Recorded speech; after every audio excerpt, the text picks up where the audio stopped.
It's your Locked On Flyers podcast for Tuesday, June 14th, your daily dose of Flyers news, analysis, and high quality content that is excited for day two of our crossover with the Locked On Canadiens crew. We are going to get into some more draft prospects and compare our team's rebuilds. Love it. Your Locked On Flyers, your daily podcast on the Philadelphia Flyers. Part of the Locked On Podcast Network, your team every day.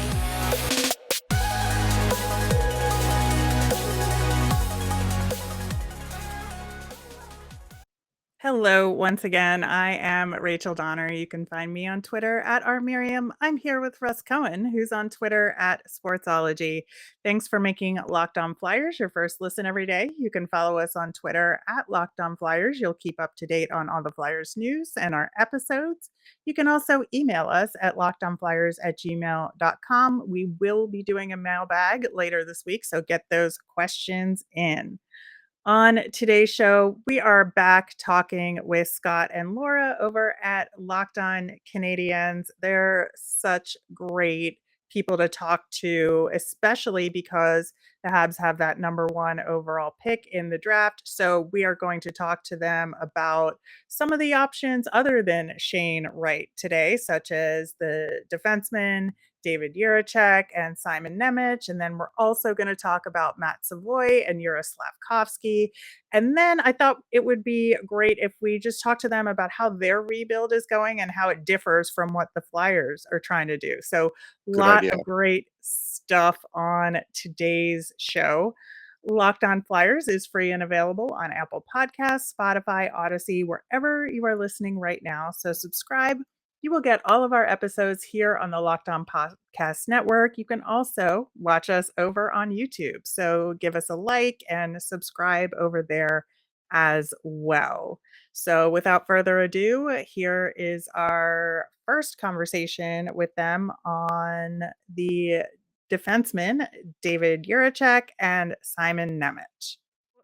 One of the other interesting questions, I think, going into this draft is the case of the two defensemen that are available in Simon Nemec and David Jiricek. And I think there's conventional wisdom saying that Nemec is going to go before Jiricek, but Jiricek is a very appealing player. And so, Russ, looking from the Habs perspective, is either one of those guys worth going down in the draft for, or do you trade up to get a second top 5 pick for either of them? Well, I mean, they have a lot of picks. I guess it's possible that they could trade and get a second top 5 pick. If they did, sure, one of these guys would probably be the reason, because they definitely still need help on the blue line. And they definitely will need a top power play guy, because even, Romanov's not that guy. He could play it, but he's probably a second power play guy. So they need somebody else. So that is a possible scenario. The difference between the two, it's interesting. Jiricek is just kind of like this destroyer on the ice. He has all the point scoring ability that Nemec does, but he has that other physical edge that Nemec doesn't have. When he plays on a team, and this has been true like for a lot of his career, he's had to be the best player on his team. So he's had to do almost everything. Like, I remember watching a little bit of the World Championships and watching Jiricek. Like, he's got to bring up the puck up the ice. He's got to figure out that next pass or take the shot. He's got to figure out how to set up the power play if he's on the power play. Like, because he doesn't have much talent around him. And that's the way it's been for him. Where Nemec, I feel like, has had a little bit more talent. He's sneaky fast. He's smart. He does have does take some dumb penalties, I felt, at times, but he's really good offensively too. I think both guys are comparable, and maybe Jiricek could be slightly better offensively. But Nemec could be a guy that improves over time. Definitely has the ability to be a top 4 defenseman too. I think they both have a chance to be, top pairing guys, but I think Jiricek is more slated for that, simply because I think that extra little size and toughness, that's something that I felt like that was where I ranked him a little higher. And I think teams are going to feel that way too. I think one of the things is that when you're a player with that role, you do have to have that toughness. I mean, there's a lot of conversations about skill and toughness and all of that, but we're talking about guys who already have the skill, right? Like it's already there. And I think one of the reasons that Canadiens fans keep asking this question is particularly because right now in their system, they don't have anybody that could be that top pairing defenseman, right? They've got guys who might make it. They've got some really great players. I know, like we're big fans of Caden Gooley, for example, but there's still like a question mark. They've got great depth defensemen in their prospect system, but they don't have that guy. So a lot of Habs fans are like, you could kill both birds with one stone in this draft and walk away and start building your core tomorrow if you do that. But obviously, they're going to have to try and trade up. So my question to you is from a Flyers perspective, because it does seem like both of those will be available around where the Flyers are picking. Like, what are your thoughts on adding guys like that? I'll just go first, and then I'll and then Rachel will go. The only thing I'd add about Gooley is I think he's a guaranteed lock at a number 2. I don't know if he's a number 1. That's what we'd have to find out over time. As far as with the Flyers, I think both of those guys will be in the discussion when the draft starts. I think only one of them will be there when they pick. I think this will be the big decision for them.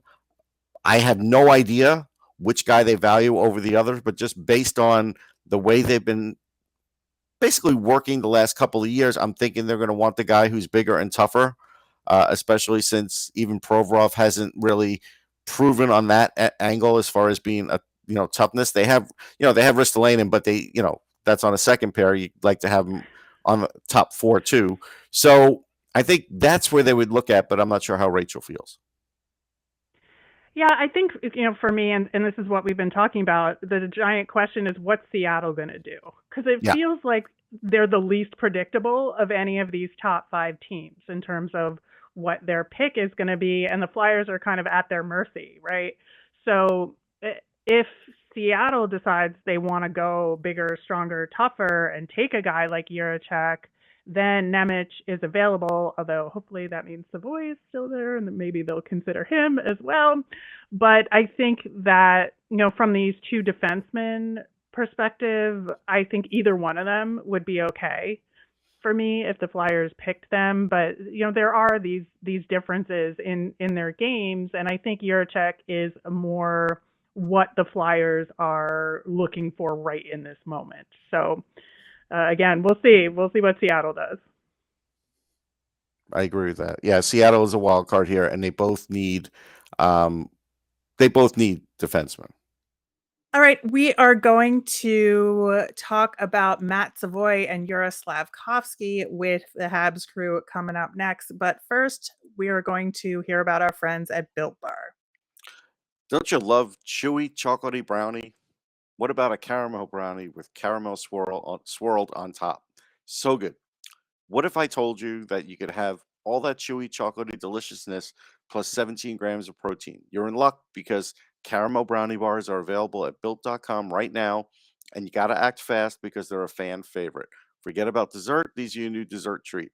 Plus, the macros are unreal. 130 calories, 17 grams of protein, only 4 grams of sugar. I would replace a regular brownie with Built's caramel brownie bar in a heartbeat. Best part, caramel brownie bars are covered in 100% real chocolate. With Built, you don't have to sacrifice tasty for healthy. You could have both. And all of Built bars are made with collagen protein, which your body absorbs more efficiently and provides tons of health benefits. There's a million reasons that you should try Built bars, but for now, let's just say caramel brownie will rock your world. That's not an understatement. Go to Built.com, use promo code LOCK15 and get 15% off your order. That's promo code LOCK15 for 15% off at Built.com. We have an important favor to ask you out there. Locked On has put together a survey so we can learn more about you, the listener, and make your favorite Locked On podcast even better. This is your opportunity to tell us what you like and what you don't like about Locked On shows. Go to lockedonpodcast.com/survey right now to get started. It won't take very long. And if you complete a survey, you can qualify for a chance to win one of 10 $100 Ticketmaster gift cards. So to take that survey, go to lockedonpodcast.com/survey. And thanks for your help. And here's part 2 of our conversation today with the Locked On Habs crew. All right. In the previous segment, I referred to Matt Savoie as one of the guys that should be on the Flyers draft pick board for that 5th overall pick. Another guy who likely won't be there, but could be an option for the Montreal Canadiens is Juraj Slafkovsky. We have been talking about him a lot on our show, and I talked about him a lot, obviously, covering the Olympics for Locked On NHL. And so his name just rolls off the tongue right now for me pretty easily.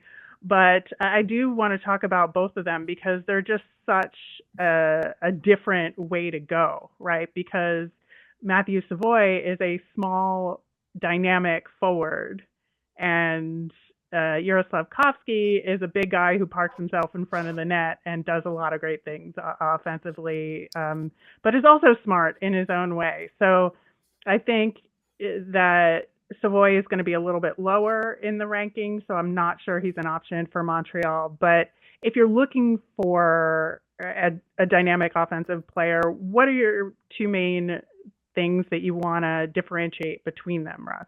Yeah, I mean, if Savoie were 6 foot, he would be in this conversation, but he's not. So I get why he's not going to be. It's just the way the hockey world is at the moment. Maybe the game changes again over time. Slafkovsky, look, he was at the combine. He was basically like a presidential wannabe.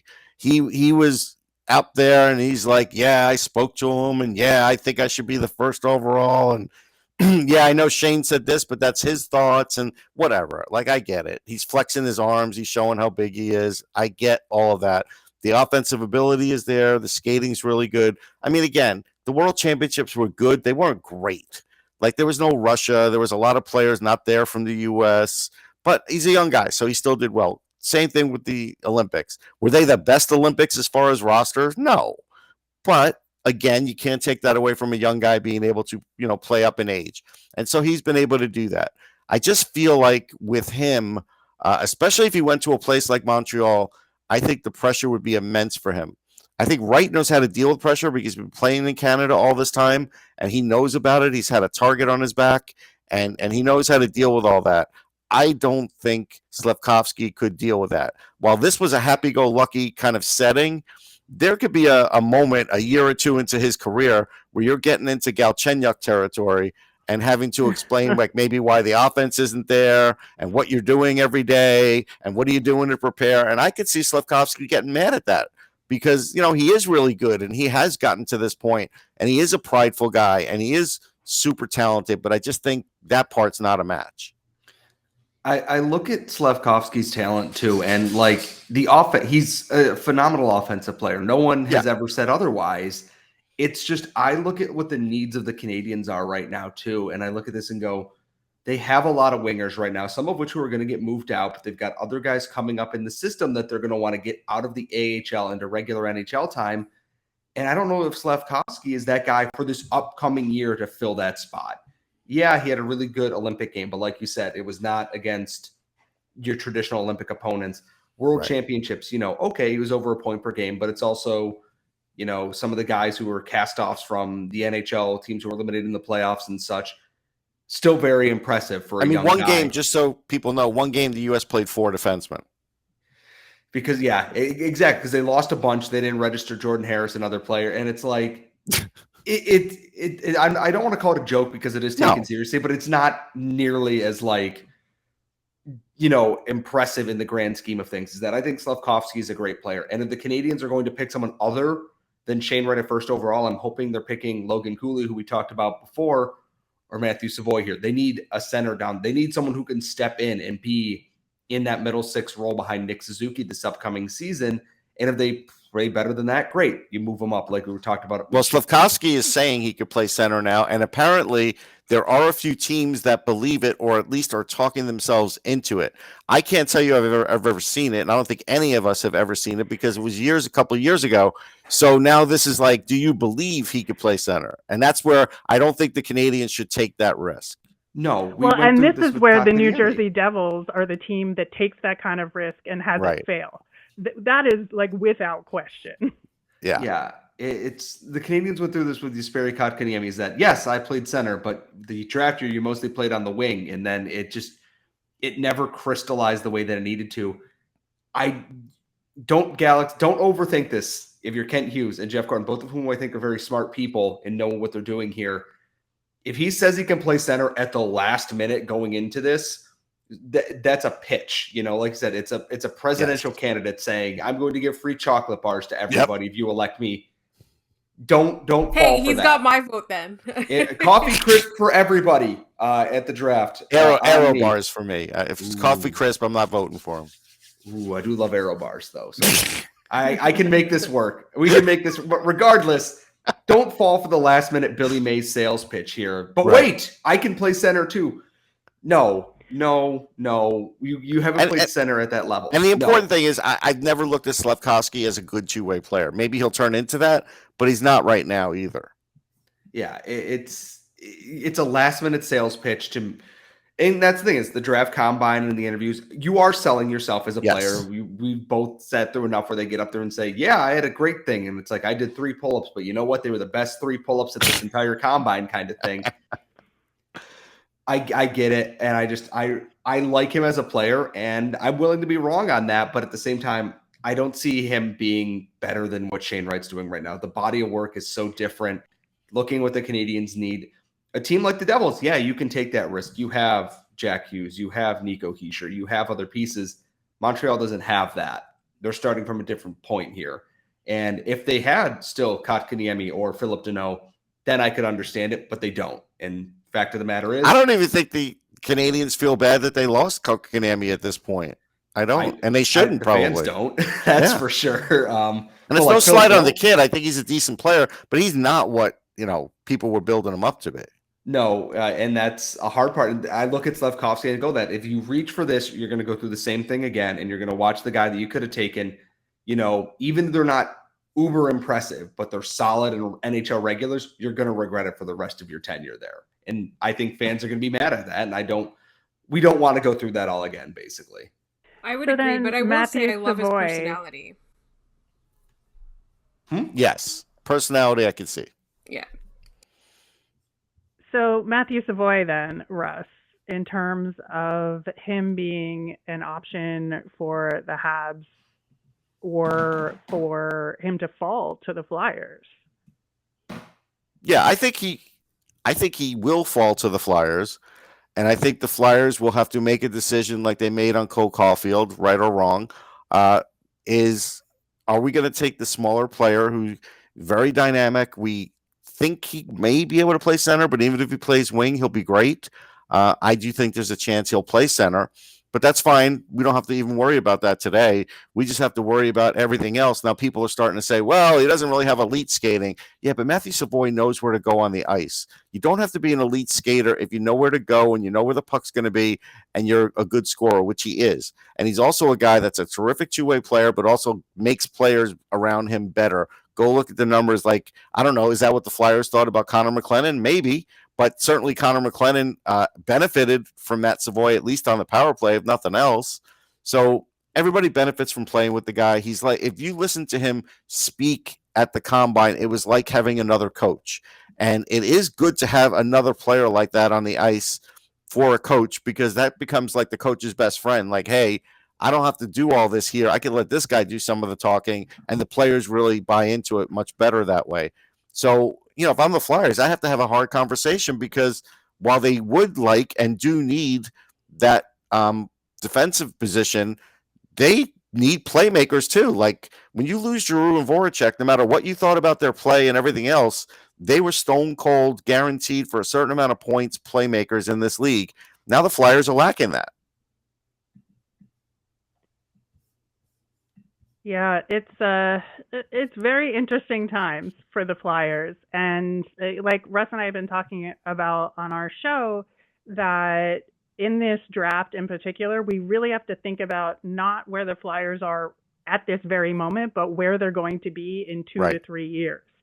That it's important to think about that and not just go for, this year they supposedly got pushed around too much and they're not physical enough. You don't want to just take the big guy, because this guy isn't going to be ready for 2 or 3 years, and you have to think about the overall prospect pool that you have and what direction the league is going in overall. But here's also the worry, Rachel. What's in fashion. Yeah, the worry is, let's say Jiricek is there at 5. They could bring him right over. They could give him his 9 games and talk themselves into it, like Lucas Biza or somebody like that. Like, hey, let's just keep him in the lineup, or we'll put him in the Phantoms for a while, and maybe, after 20 games, we'll bring him up. That's going to be there. Like, that temptation is going to be there. Yeah. It really is. And I just don't want the Flyers to have knee-jerk reactions to anything right now. But unfortunately, they're in a position where they're going to feel that pressure. Chuck Fletcher is feeling that pressure. I'm sure whoever the coach winds up being is going to feel that pressure.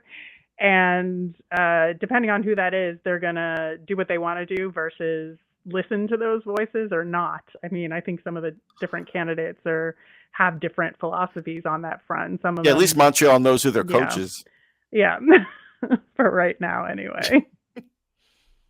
So one of the interesting, I think, contrasts between the Philadelphia Flyers and Montreal Canadiens is this idea that the Canadiens are embracing a rebuild right now in a really comprehensive way. They traded away a lot of people at trade deadline and, over the course of the last year or so to kind of set themselves up properly for this rebuild. They fired the entire management team, have like a new management team in place, whereas the Flyers are in this weird gray area that they're calling an aggressive retool.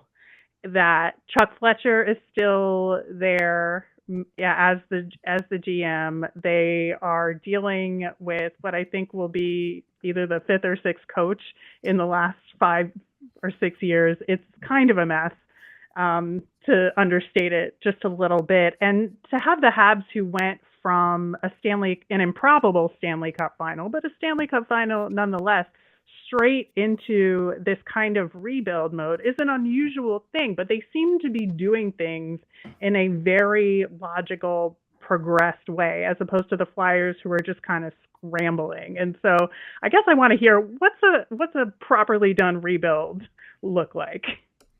I think the advantage that this incoming management team is that they're brand new, right?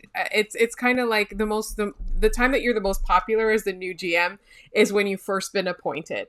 And I think the Canadiens so far, the steps that they've taken, both in terms of hiring as well as in terms of trades or, their messaging that's going out to the fandom, has been really, really positive. As a Canadiens fan, I have to say that I personally feel really confident in the direction the team is going, but they haven't had a chance to make big mistakes yet, right? That we have to remember that. I do think, though, that the fact that you kind of have to embrace it, because for many years we heard in Montreal through mediocrity, we kept hearing that the Montreal market will never embrace a rebuild. But they finally got to a point where, making they would make the playoffs, and then they would go on improbable runs in the playoffs. This is not the first time it happens. It's the first time we get all the way to a Stanley Cup final in this market. But you talk about like the times that they've gone to the Eastern Conference final in the past.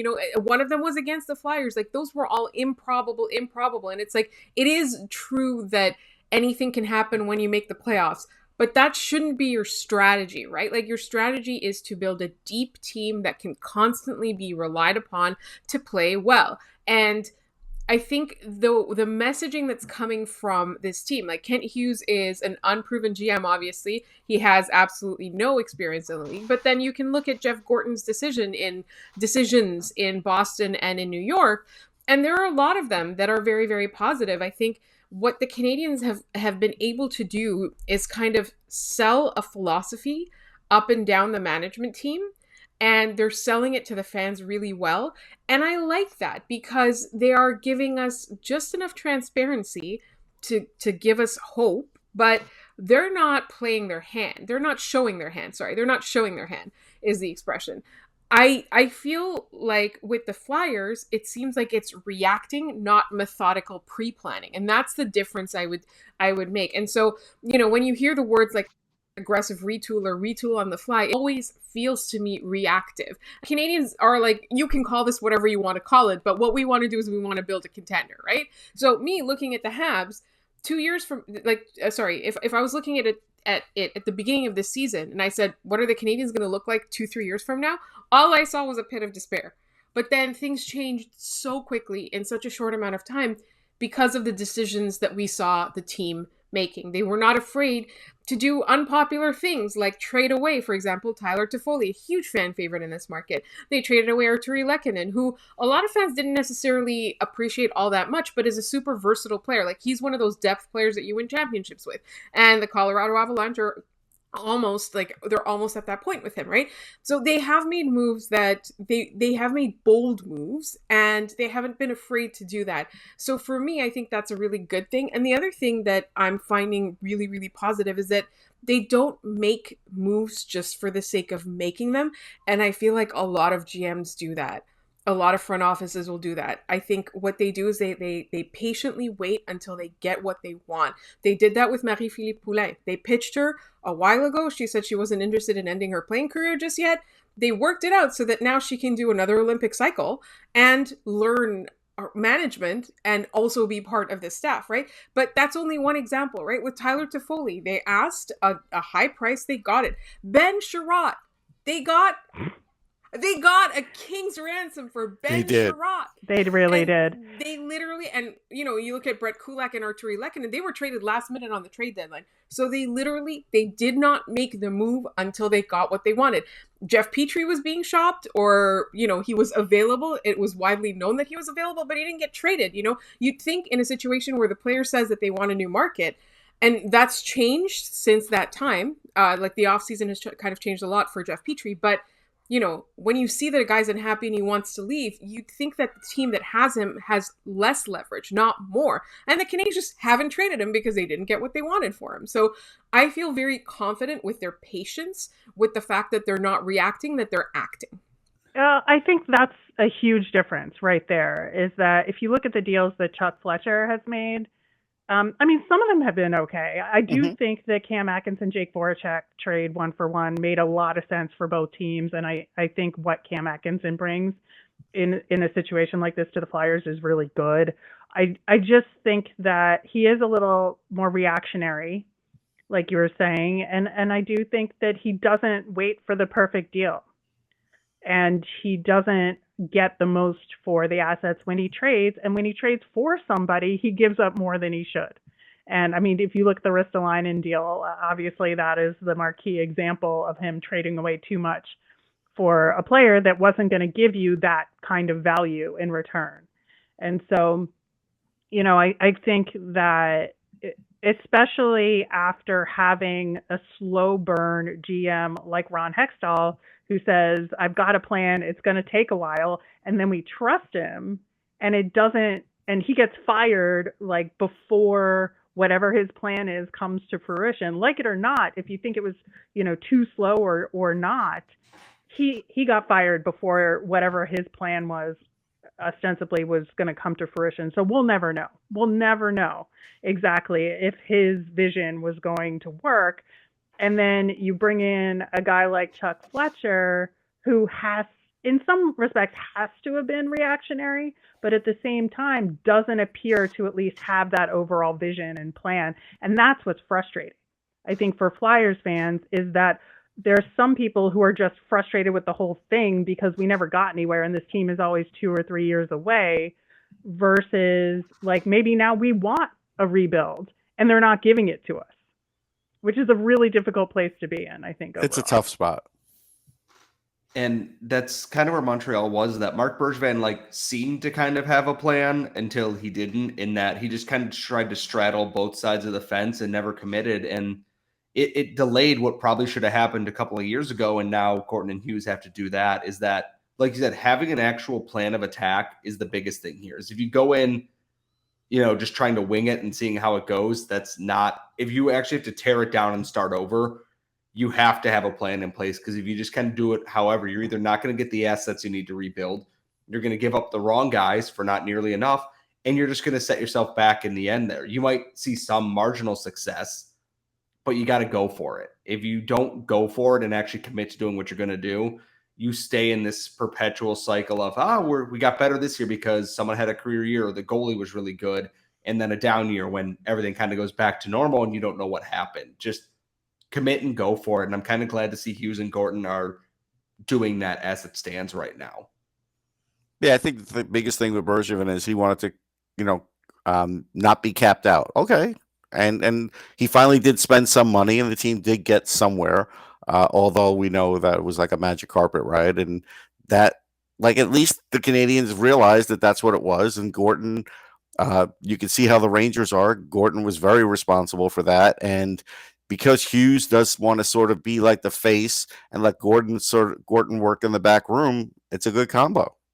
I absolutely agree with that, in that I find that the way that they carry themselves is different. The organization with Marc Bergevin, I truly don't remember. I remember being at the draft in Pittsburgh with his first pick, right? That turned out to be, Pittsburgh. Pittsburgh. It was third overall. You did mention him just now. Yeah. Yes, him. And I just remember just like the positivity surrounding the organization then. It was a new management. It was a new pick. It was, a new era. And then towards the end, it seemed very secretive and combative. Like he was very, very difficult with the media. He wasn't, it just, even the VP of communications was not well liked by the media, it turned out later. Like they just seemed to be like this cabal more than anything else. And, the way that they carry themselves now is just so different and so transparent. They're moving into a new era. Like they used to be a really conservative type of organization where even their social media was boring, and now you see the GM hop on Twitch.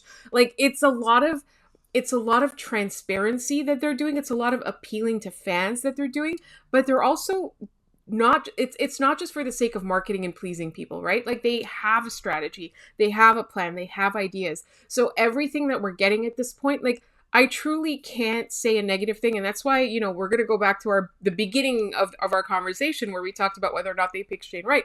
They can't afford to tank this pick. They really can't. Like all of this goodwill will get, if whoever they pick turns out to not turn out to be like a core piece that they can build a contender around, they might not have to be a superstar. If it's a Louis LeBlanc pick, they're in trouble.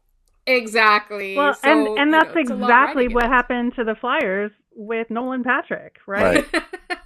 Although I would say it was because of hard times for Patrick, not because he couldn't play, right? But it still happened. Right, but it still happened. And there's a lot of 2020 hindsight that goes on with draft picks. Oh, yeah. Exactly. But all right, that was our second half of our crossover with the Locked On Canadiens team, Scott and Laura. Always a pleasure talking to them about hockey, about the Habs, and I feel like they have a soft spot in their hearts for the Flyers, so we appreciate that. Yeah, they might. They just might. All right, wrapping up with our Flyers fun thing. The Flyers have been posting draft day memories on their social media about all the different players and what their experiences were that day. And I was especially interested in the Scott Laughton draft day experience and remembering that because that was the draft that was in Pittsburgh. And to get introduced to the Flyers-Pens rivalry on your draft day, it must have been quite a thing. Yeah, I could tell you, since I was at that draft and I was doing some radio, I think I was in front of him for that, but I can't remember. But I could also tell you that the reports were that, while he had a great under 18s, his skating wasn't great. And so he was one of those guys that they had to sort of fix his skating stride. Well, they have, and he's a really good player. He really has, I think, turned out to be a solid player in the lineup. I know it's taken him a little while to get there, but I think he has. So good on him, and I hope he has fond memories of that day. I'm sure he does. They all do. All right, that'll do it for today's show. We will be back again tomorrow, and we are going to talk Edmonton Oilers with Paul Almeida, who's an Oilers expert. We're going to get into what their offseason is going to look like and is there potential for a deal with the Flyers there. As a reminder, we always want to hear from you. So send us in your mailbag questions via Twitter at LockedOnFlyers, or you can email us at lockedonflyers@gmail.com. I'm Rachel. I'm on Twitter at rmiriam. That's RMIRIAM. I'm Russ. I'm at Sportsology, SPORTSOLOGY. You made us your first listen today. Now make your second listen Locked On NHL. Locked On NHL covers the playoffs like no other. You can hear the latest news and opinions from local experts every Monday through Friday. I'm on the Friday show, so check that out. It's free and available wherever you get your podcasts. Have a great day, everyone.